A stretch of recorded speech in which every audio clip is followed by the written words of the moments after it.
This ABC 15 Flash Briefing is sponsored by Sanderson Ford. Straight up. Hello everyone, I'm Mark Thompson with your top stories from ABC15 Arizona. The Arizona Coyotes, they could soon be leaving Glendale. It's something that's been rumored for years, but now it is closer to reality.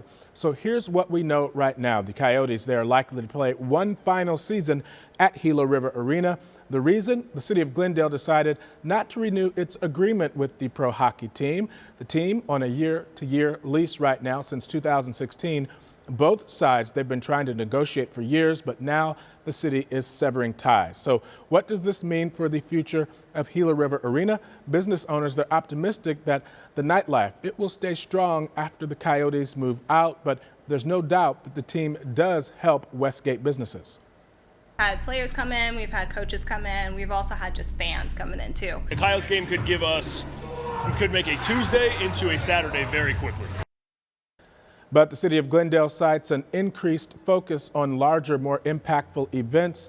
The Coyote responding, saying hopefully the city will reconsider, in a quote, a move that would permanently or primarily, they say, would damage small businesses in that area and hardworking citizens of Glendale. Yam, which is the company that owns Westgate, they say that they will continue to hold their own no matter what happens there in the area.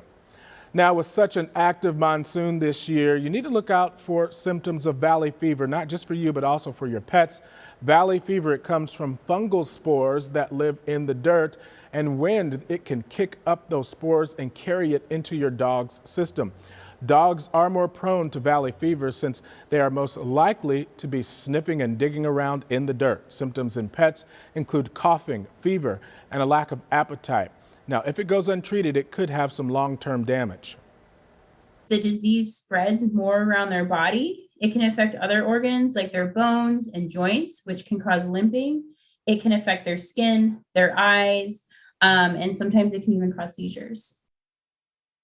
Now, if you notice that your dog is not feeling well, you should take them to the vet immediately.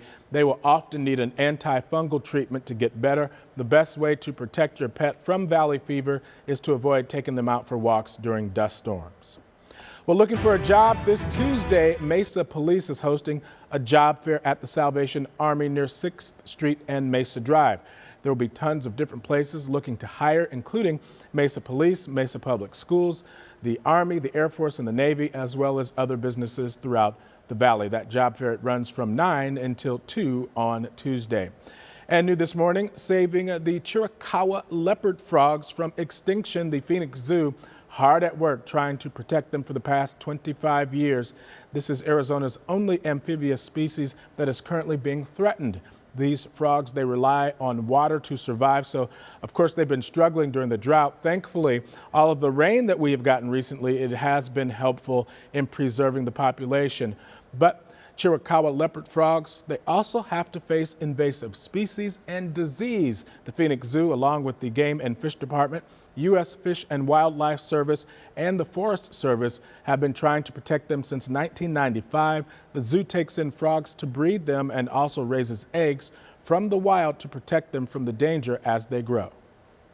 Rear those individuals up here at the zoo past the really vulnerable stages where they might get eaten in the wild or succumb to disease or other threats. And then those same individuals go back out at a later stage when they're less vulnerable in the wild. And right now, the Phoenix Zoo has about 300 frogs at different stages. They can go through up to 20,000 crickets a week taking care of these frogs. Since the program began, over 25,000 frogs raised at the zoo have now been released into the wild, and it is help recovering those populations.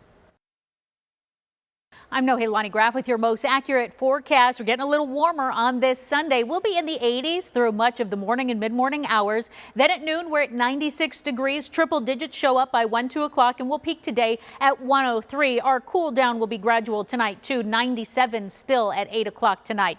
103 is that forecast high here in the valley. Triple digits across southern and western Arizona. Hottest spot will be Lake Havasu City at 106. To our north, we're in the mid-80s in Prescott and Payson, 90s in Sedona Mesa and north of the rim generally will be in the 80s, but Flagstaff will stay in the upper 70s. We'll also stay clear statewide today. Later this afternoon, we could see a few pop-up showers to our east in Show Low and a 10% chance of rain in Flagstaff. But we'll be dry here in the valley and getting hotter. 104 by Monday and up to 110 by the middle to end of next week. Sunny, dry, and getting hotter each day. For the latest headlines, weather, and traffic, head to ABC15.com or download the free ABC15 mobile app. Have a great day, everybody. This ABC 15 Flash Briefing is sponsored by Sanderson Ford. Straight up.